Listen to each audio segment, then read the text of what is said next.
दोस्तों नमस्कार, स्वागत है आपका HW न्यूज में। मैं हूं रविशंकर शर्मा। चीन सहित एशिया प्रशांत रीजन के 15 देशों ने दुनिया के सबसे बड़े व्यापारिक समझौते RCEP करार पर हस्ताक्षर कर दिए हैं, जिसे अंग्रेजी में रीजनल कॉम्प्रिहेंसिव इकोनॉमिक पार्टनरशिप और हिंदी में क्षेत्रीय बृहद आर्थिक भागीदारी कहा जा रहा है। इस समझौते में भारत शामिल नहीं है। इस करार में शामिल हुए इसके सदस्य देशों ने यह उम्मीद जताई है कि इस समझौते की वजह से उन्हें आर्थिक चुनौतियों से उभरने में मदद मिलेगी। तो आइए जानते हैं क्या है RCEP। RCEP एक ट्रेड एग्रीमेंट है जो इसके सदस्य देशों को एक दूसरे के साथ व्यापार में सहूलियत देता है।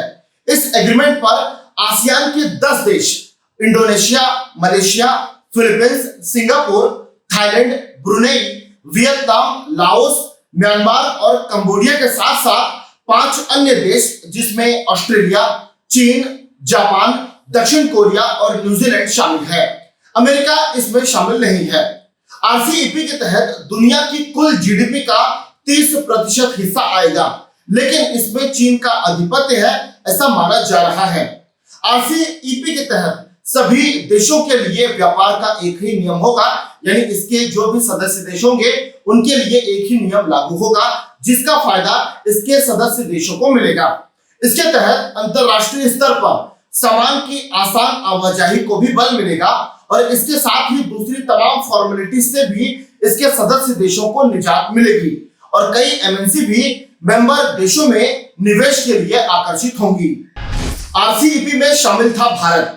भारत RCEP की नींव डालने वाले 16 देशों में शामिल था, लेकिन पिछले साल भारत ने इससे खुद को अलग कर लिया।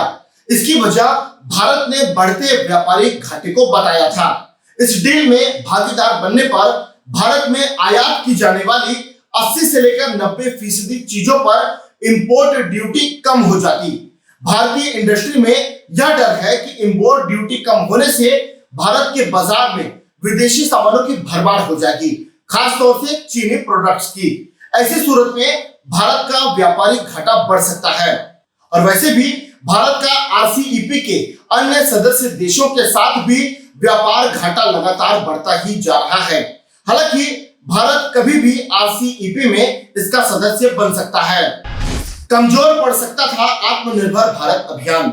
अगर भारत RCEP डील में भागीदार बनता तो मेंबर देशों में तीसरा सबसे बड़ा देश होता।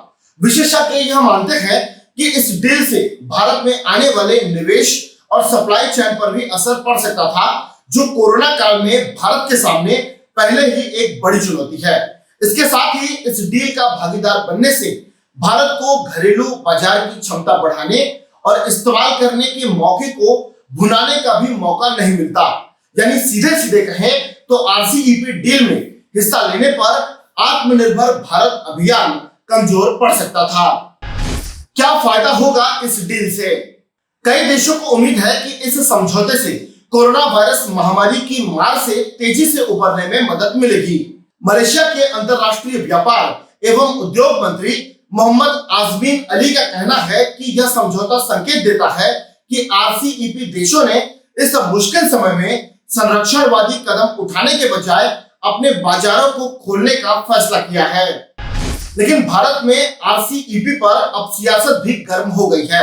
आनंद शर्मा, जो कि मनमोहन सरकार में मंत्री रहे हैं, उनका मानना है कि RCEP से बाहर रहना भारत के हित में नहीं है।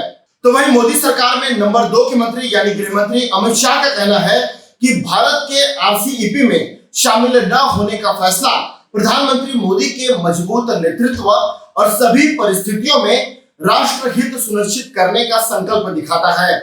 इसमें किसानों, सूक्ष्म, लघु और मध्यम उद्योग, dairy manufacturing sector, pharmaceuticals, steel और केमिकल इंडस्ट्रीज को समर्थन मिलेगा। तो बहरहाल इस खबर पर आपकी क्या प्रतिक्रिया है, कमेंट बॉक्स में जाकर हमें जरूर बताइए। नमस्कार। अब खबरें पाइए सबसे पहले हमारे मोबाइल न्यूज एप्लीकेशन पर। एंड्रॉइड या iOS प्लेटफॉर्म पर जाइए, HW न्यूज नेटवर्क को सर्च कीजिए, डाउनलोड कीजिए और अपनी सुविधानुसार भाषा का चयन कीजिए। खबरों की भीड़ में अपने काम की खबर पाते रहिए। अगर आपको हमारा ये वीडियो पसंद आया है तो आप इसे शेयर करें, फेसबुक पर हमारे पेज को लाइक करें, ट्विटर पर हमें फॉलो करें, यूट्यूब पर ज़रूर सब्सक्राइब करें ताकि आपको हमारे हर खबर की अपडेट मिलती रहे।